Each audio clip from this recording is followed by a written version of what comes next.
The pediatric ward at Boston General Hospital was wrapped in the busyness of December. Lisa Johnson pulled a Christmas card from the pocket of her white coat and placed it on the bedside table of 8-year-old Michael. A small smile appeared on the face of the boy who was hospitalized with the flu. "Nurse Lisa, this is the first Christmas card I've ever received." "Really? Then it's extra special," Lisa replied, placing her hand on his forehead to check his temperature. "You'll be going home soon, so have a wonderful Christmas with your family." Lisa had been working at this hospital for 10 years. 4 years had passed since her divorce, and she had grown completely accustomed to life with just her 6-year-old daughter Emma. Her job as a nurse was never easy, but every time she saw the children's smiles, she felt glad she had chosen this profession. As she was changing clothes in the locker room after her shift, her colleague Sarah approached her. "Lisa, how are you spending Christmas this year?" "Just you and Emma." "No, I'm planning to go back to my parents' house." "With my parents and my sister's family," Lisa smiled, but there was a hint of tension visible in her expression. "That sounds lovely. I envy big family Christmases." Lisa nodded vaguely. She couldn't tell Sarah that Christmas at her parents' house wasn't always enjoyable. Her father Robert and mother Martha held strong traditional values. Especially the belief that boys carry on the family line hadn't changed since Lisa was a child. When she got home to her apartment, Emma was sitting on the floor, working intently on something. Crayons, colored pencils, glue, and scissors were scattered around her. "Mommy, welcome home." Emma looked up with a beaming smile. "I'm making presents for Grandpa, Grandma, and David right now." "Oh, how lovely. What kind of presents?" "It's a secret." Emma hurriedly hid what she was working on. "But I think they'll be happy." Lisa gently stroked her daughter's head. Emma was always such a kind-hearted child who cared deeply about family. Despite not receiving much affection from her paternal grandparents, Emma truly adored them. While preparing dinner, Lisa thought about tomorrow. Her sister Jennifer had built a happy home with her husband Tom and their 8-year-old son David. As a stay-at-home mom, she was treated by their parents as the ideal daughter. David, in particular, was Robert and Martha's only grandson and was doted upon as the precious one who would carry on the family line.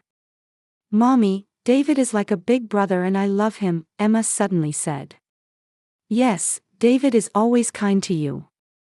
Lisa's heart ached. Emma looked up to David like a real big brother, but the adults' attitudes were clearly different. The grandparents bought David expensive toys and were constantly talking about him. Meanwhile, Emma received modest treatment because she was just a girl. "Mommy, are you looking forward to Christmas tomorrow?" Emma asked innocently. "Of course. We get to celebrate with the whole family," Lisa forced a smile. In reality, Lisa dreaded Christmas every year. Her parents' blatant discriminatory attitude, Jennifer's looks of superiority, and most of all, watching Emma get hurt was painful. Still, she continued to play the role of a normal family as much as possible for Emma's sake. That night, after Emma went to sleep, Lisa carefully wrapped the next day's presents in wrapping paper. On a nurse's salary, she couldn't buy expensive things, but she had prepared a set of picture books Emma had wanted and a small stuffed animal. They would probably pale in comparison to the presents her parents and sister would give, but she felt her love was second to none. Outside the window, snow began to fall quietly. Despite her anxiety about tomorrow, Lisa vowed in her heart to be strong for Emma's smile. What was family bond really? Wasn't there something more important than blood ties? With such thoughts, Lisa ended her long day. On Christmas Eve morning, Lisa headed to the hospital early. In exchange, she would have Christmas Day completely off. The pediatric ward was quieter than usual, and the hospitalized children seemed to be eagerly awaiting family visits. "Nurse Lisa, spending Christmas with family must be nice," yesterday's patient Michael murmured by the window. "You'll be going home tomorrow too. Your mother was so worried about you," so it'll surely be a special Christmas. Even as Lisa answered this way, her own feelings were complicated. While her colleagues happily talked about their families, she alone was hiding her gloomy mood. During lunch break in the staff room, the senior head nurse Helen sat down next to her. "Lisa, you look a bit down. And it's Christmas." "That's not true," Lisa hurriedly smiled. "When I was young, I used to worry about family relationships too. Especially after my divorce, going back to my parents' house was difficult." Helen looked at Lisa with kind eyes. "But children are stronger than adults think. And pure hearts can sometimes work miracles." Those words stayed with her as Lisa finished her afternoon shift. When she got home, Emma had already chosen her outfit for tomorrow and carefully laid it out on the bed. A red velvet dress with white tights and black patent leather shoes. It was Emma's favorite outfit that Lisa had found at last year's Christmas sale. "Mommy, I'm going to wear this to meet Grandpa and Grandma. They'll be happy, won't they?" "Of course, Emma. It's very lovely." Lisa's heart ached at her daughter's innocent expectation. Every time, Emma tried so hard to please her grandparents. But reality always betrayed Emma's expectations. After dinner, Emma immersed herself again in making her secret presents. When Lisa peeked, Emma was cutting out photos and pasting them onto colorful construction paper. "Mommy, don't look." Emma hurriedly covered it with her hands. "Sorry. But you're working so hard on it." "Yes. Because I want to make everyone happy." Emma's eyes were serious. "Grandpa and Grandma always look a little sad, don't they? So I want to make them smile." Lisa felt a lump in her throat. Emma interpreted her grandparents' cold attitude as looking sad, and was trying to comfort them. The next morning, Christmas Day, Lisa and Emma headed to her parents' house early. Jennifer's family's car was already parked at the impressive house in the suburbs. "David's already here." Emma waved happily. Martha greeted them at the entrance. With her white hair neatly styled and wearing an emerald green dress, she looked every bit the elegant elderly lady. "Oh, Lisa. You're late," Martha's voice held a hint of reproach. "Jennifer and her family arrived over an hour ago." "I'm sorry, Mother. Preparations took longer than expected." While Lisa was answering, Emma had already run into the house. Laughter could be heard from the living room, along with Emma's joyful voice calling, "David."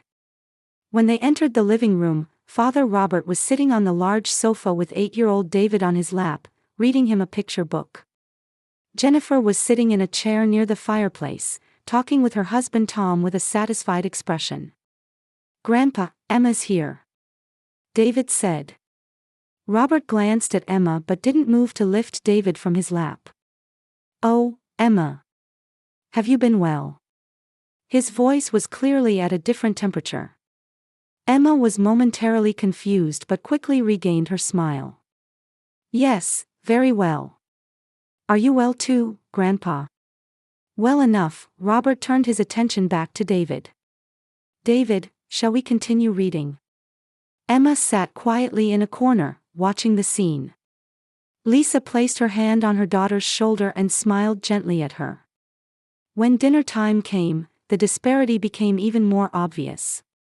At the table set with Martha's luxurious Christmas dinner, David was seated in the place of honor between his grandparents. Emma was seated at the far end. "David, how are your grades at school?" Robert asked. "I got 100 on my math test, Grandpa." "Wonderful. That's my family's heir." Robert's face lit up. "You'll take over the company in the future, won't you?" "Yes. I want to inherit Grandpa's company." Lisa continued eating quietly, but her chopsticks stopped at Jennifer's next words. "Father, boys really are different." Can you imagine making $10,000 a month just from YouTube, all from home? That's exactly what I did with Reddit Stories. No face, no voice. Check the link in the description if you're curious. Carrying on the family line is a boy's role. Girls become part of other families when they marry. Martha agreed. Exactly. That's why we have special expectations for David.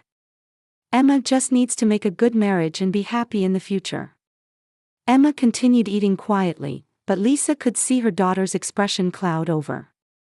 Emma's working hard at school too, Lisa interjected.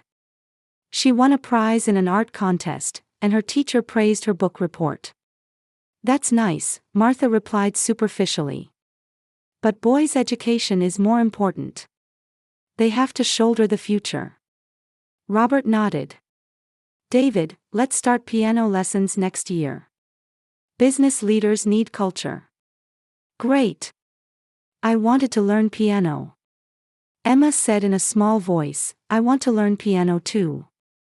But her voice was drowned out by the adults' conversation. Only Lisa heard Emma's words.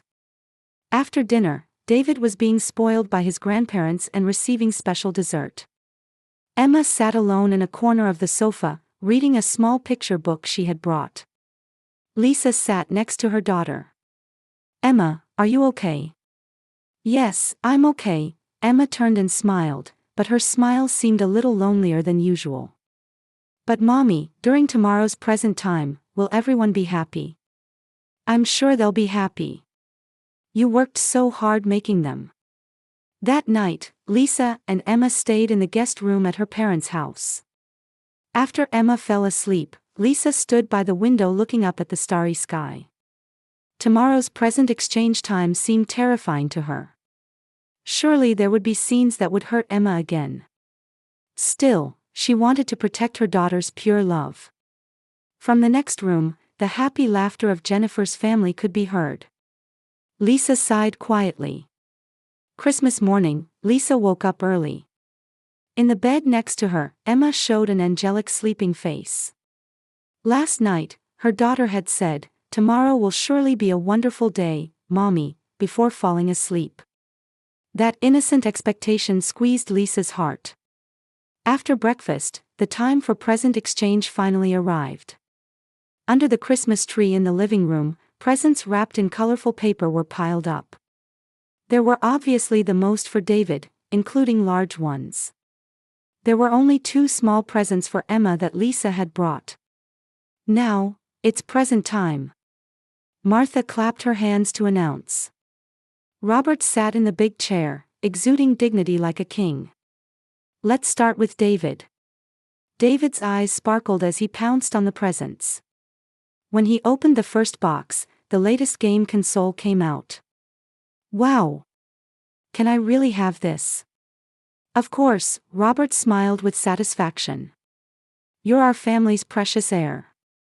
What came out next were a high-end children's suit, leather shoes, a wristwatch, and a thick set of encyclopedias. Each item was expensive and clearly held expectations for the future. David, you look like a future company president, Jennifer hugged her son happily. Next was Jennifer's turn. From the beautifully wrapped box came a diamond necklace. Oh, Mother! Such an expensive thing. Good daughters deserve appropriate gifts, Martha said proudly. You are our ideal daughter. Lisa gasped. That necklace probably cost a quarter of her annual salary. There's something for Lisa too, Martha offered a small box. Inside was an inexpensive scarf. Practical things are better, right? For a nurse. Lisa smiled and thanked her, but the disparity pained her heart. However, what worried her more was Emma. Now, Emma, when Robert said this, a subtle silence fell over the room. Martha looked around. Oh, where did I put it? I think it was over there, Jennifer pointed vaguely. But nowhere could Emma's present be found. Oh, I must have forgotten, Martha frowned in embarrassment. Sorry, Emma. Let's go shopping later. Emma's face clouded for a moment, but she quickly brightened. It's okay, Grandma. Don't worry about it. Lisa was about to stand up. She couldn't tolerate this situation anymore. But Jennifer's next words made her anger explode completely. It can't be helped, Jennifer said coldly. Boys carry on the family, but girls aren't needed. They become part of other families when they marry, so buying presents is a waste of money. At that moment, something snapped inside Lisa. Her love for her daughter and years of accumulated anger overflowed all at once. Emma, pack your things. We're going home. Lisa took her daughter's hand. Wait, Lisa. You don't need to get so angry, Martha said hastily. Not get angry. Lisa's voice was shaking. My daughter is treated as if she doesn't exist, and you think a mother shouldn't be angry? Emma squeezed Lisa's hand back but didn't try to stand up. Instead, she said in a small voice. Wait, Mommy. I also have presents for Grandpa, Grandma, and David. Emma took 3 small packages from her bag. Each was carefully wrapped in handmade wrapping paper with handwritten message cards attached. Emma, you made presents. Martha was surprised. Yes. I wanted to make everyone happy. Emma handed them out one by one. Grandpa, this is for you. Robert hesitantly accepted the package. When he unwrapped it, a handmade album came out. On the cover was written in careful letters, "To Grandpa, with love, from Emma." When he turned the pages, family photos were carefully pasted inside. Photos of Robert holding Emma, playing together in the garden, family group photos. And next to each photo was Emma's handwritten message. I love it most when Grandpa smiles. Even though you're always tired from work, you make time for Emma. Thank you. When you read to me in your gentle voice, I was so happy. Emma loves Grandpa very much. Robert's hands began to tremble. Martha was also opening her album. There were photos of her cooking with Emma, picking flowers in the garden. The message read, Grandma's cookies are the most delicious in the world. I remember all the flower names Grandma taught me. Grandma's gentle hands are Emma's favorite hands. Thank you always. David opened his and read aloud, to my beloved big brother. David is always kind to Emma. You play with me, teach me things I don't understand, and you're like a real big brother. Because David is here, Emma isn't lonely. Please always, always be Emma's favorite big brother. The photos showed David and Emma laughing together, walking hand in hand. Emma had remembered every small kindness that the adults hadn't even noticed. On the last page, along with a photo of the whole family, was written, Everyone is Emma's precious family. I think we're not family because we share blood, but because we care about each other. Emma loves everyone. Please stay family forever. Robert was the first to cry. The 70-year-old stern man was overwhelmed by a little girl's pure love. Emma, what have I been doing? His voice trembled. Martha also covered her face and began to cry. I'm sorry, Emma. Grandma was wrong. Jennifer stood frozen. Then suddenly she knelt down and sat in front of Emma. Emma, I'm sorry. I'm truly sorry. Her voice was choked with tears. Aunt Jennifer said very bad things. That girls aren't needed, that's absolutely not true. You are very precious, our family. David also ran to Emma. Emma, you're my precious little sister. I've always thought so. Emma looked confused but began to cry herself seeing everyone's tears. Everyone, why are you crying? Did Emma do something bad? No, Emma, Robert answered in a trembling voice. You did nothing wrong. We were wrong. We failed to notice your pure heart and lost sight of what was important. Lisa was speechless. Her daughter's love had changed the entire family in an instant. The whole family surrounded Emma, embracing each other. However, deep in Lisa's heart, questions remained. Was this change real? Or was it temporary emotion? When time passed, wouldn't they return to their old relationship? Still, in this moment, she could feel true family bonds. Emma's pure love had melted the adults' prejudice and coldness. The family took another careful look at Emma's presents. Robert put on his reading glasses and carefully turned through each page of the album. "Emma, when was this photo taken?" He pointed to a picture of himself reading a picture book with Emma on his lap. "Last Christmas, Grandpa." "When you read The Three Bears to me," Emma answered happily. "Your voice was so gentle." Robert was surprised. He certainly remembered that time, but it was only a few minutes. He had reluctantly entertained Emma while David was in the bathroom. But for Emma, it had become a special memory. Martha was also staring at her album. "This photo, when I was making cookies with Emma." "Yes. When I made them the way Grandma taught me, they turned out so delicious," Emma's eyes sparkled. "Then I made some for Mommy too." Martha's heart ached. At that time, she had only let Emma do simple helping. She had given David the real instruction, yet Emma felt she had received special teaching. "Emma, did you write this letter all by yourself?" Jennifer asked in a trembling voice. "Yes. I looked up difficult words in the dictionary. I wanted to ask Mommy, but it was a secret," Emma answered proudly. Lisa was amazed. When had her daughter become so good at writing? And when had she become able to put such deep emotions into words? "Emma, you've heard our mean talk sometimes, haven't you?" Jennifer courageously asked. "About girls being." Emma thought for a moment before answering. "I've heard it. But I didn't think it was what you really believed." "Why not?" "Because Grandma taught me to cook, Grandpa read to me, David was always kind to me. Aunt Jennifer sometimes complimented my hair," Emma answered with pure eyes. "If you really disliked me, you wouldn't do those things, would you?" The adults were speechless. Emma remembered their small kindnesses and believed that was their true feelings. David took Emma's hand. "Emma, I'm really sorry. Everyone was being mean to you and I didn't stop them." "It's okay, David. You were always kind to me," Emma smiled. "I think of you as my real big brother. I think of Emma as my real little sister too." Tears welled up in David's eyes. "From now on, I'll protect you properly." Robert stood up.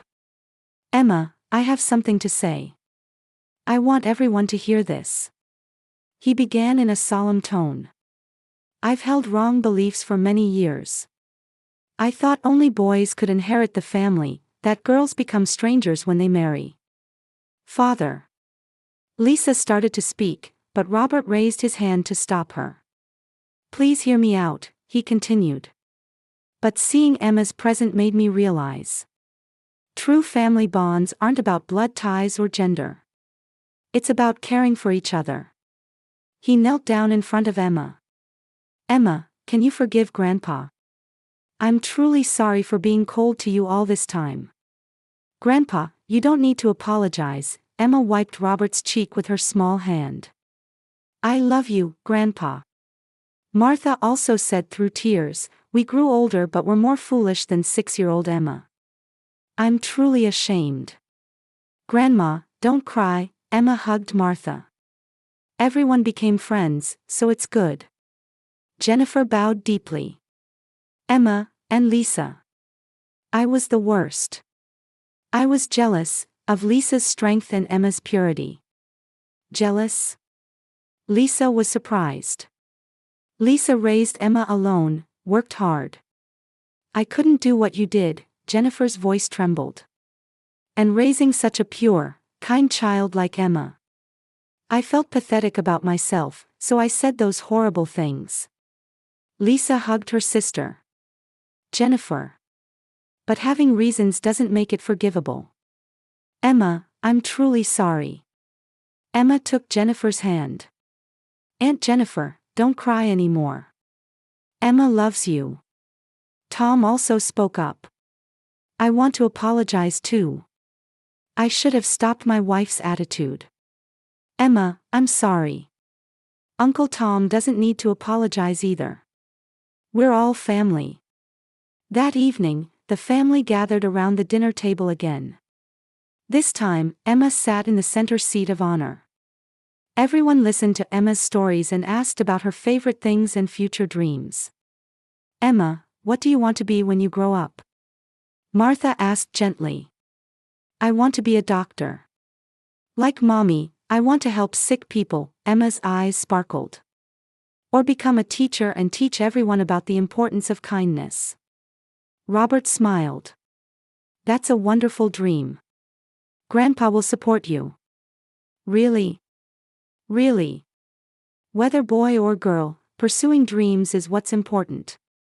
That night, before bed, Emma said to Lisa, "Mommy, today was a very good day." "Yes, Emma. Thanks to you. Everyone was really kind people after all. They just forgot for a little while." Lisa stroked her daughter's head. "Emma is really a smart child. Much smarter than adults. Let's become smart together, Mommy," Emma smiled with sleepy eyes. Watching Emma sleep in the guest room, Lisa was thinking. Was today's change real? Wasn't it just a temporary emotional surge? However, each family member's tears and words were certainly from the heart. From the next room, she could hear Robert and Martha talking. "Martha, let's go to the bank tomorrow," Robert's voice said. "Why?" "I'm rewriting my will. Emma should inherit equally too." "That's the right thing to do." "Yes. More importantly, we need to treasure Emma more from now on." Lisa cried. Her parents were seriously trying to change. In the hallway, she could also hear Jennifer and David's conversation. "David, let's go buy toys for Emma tomorrow. Can I use my piggy bank money too? I want to give Emma a really good present." "Of course. And Mommy needs to sincerely apologize to Emma too." Lisa smiled. Emma's pure love had truly changed the family. Something more important than blood ties, it was the heart that cares for others. A 6-year-old daughter had taught this to the adults. A week after Christmas, Lisa's cell phone rang in the evening. It was a call from her parents. "Lisa, could we see Emma tomorrow?" Martha's voice was filled with warmth completely different from before. "We want to tell her our true feelings." The next day, when Lisa and Emma visited her parents' house, there was a completely different atmosphere. At the entrance was a cute handwritten welcome board that read, "Welcome, Emma." When they entered the living room, Robert stood up from the sofa. His expression was soft, with kindness in his eyes. "Emma, thank you for coming," he crouched down to Emma's eye level. "Grandpa has something to give you." On the table was a beautifully wrapped box. When Emma opened it, a child's wooden doctor's kit came out. It included a stethoscope, thermometer, bandages, and even a small white coat. Since Emma said she wants to be a doctor someday, Robert's eyes were moist. "Practice with this." "Wow! Can I really have this?" Emma's eyes sparkled. "Of course. You're our precious granddaughter." Martha also approached. "Emma, from Grandma too," she offered a handmade apron. "I want you to wear this when you become a doctor. Until then, let's use it when we cook together." Just then, the front door opened and Jennifer's family came in. Jennifer was holding a small envelope. "Emma, will you read this?" When Emma opened the envelope, there was a letter written in careful handwriting. "Dear Emma, Aunt Jennifer said terrible things to you. I was overcome by jealousy and lost sight of what was important. Your pure love opened my heart. From now on, as your real aunt, I will treasure you. And I will support your dreams with all my strength. With love, Jennifer." After reading the letter, Emma ran to Jennifer and hugged her. "Aunt Jennifer, thank you. I love you too." David also stepped forward. "Emma, I want to give you this," he offered his most treasured baseball glove. "It's still too big, but someday let's play baseball together. I'll teach you." "David, but but this is your precious. Because it's precious, I'm giving it to my precious little sister, David smiled. Because Emma is my real little sister. Robert spoke formally. Actually, I went to the lawyer yesterday. I rewrote my will. I decided to let Emma inherit equally too. Father, such a thing. Lisa was surprised. But there's something more important, Robert continued. That we were wrong. Emma taught us that caring for each other is the true family bond, more than blood ties. Martha nodded. A 6-year-old little girl taught us adults the most important thing in life. Jennifer said through tears, Emma's pure love changed our hearts. I understood what true family really is for the first time. That evening's dinner was the warmest ever. Emma sat in the center, and everyone listened to her stories. About her future dreams, her favorite books, events at school. Emma expressed with her whole being the feeling of being loved by her family. On the way home, Emma said to Lisa in the car, Mommy, everyone really changed. Yes, Emma. Thanks to you. I didn't do anything. I just loved everyone, Emma answered innocently. Loving is a very simple thing, isn't it? Lisa couldn't stop crying. Her daughter's pure love had saved the entire family. A bond deeper than blood, it was the heart that cares for others. A 6-year-old girl had taught this to the adults. In the days that followed, the family relationship changed completely. Every weekend, Emma visited her grandparents' house, learning to cook with Martha and being taught various things by Robert. Jennifer supported Lisa like a real sister, and David became Emma's best big brother. Even as years passed, that Christmas event remains deeply etched in the family's hearts. Emma's handmade album is still displayed in the place of honor in the living room, symbolizing the family bond. A pure child's heart proved that love is the true power that binds families together.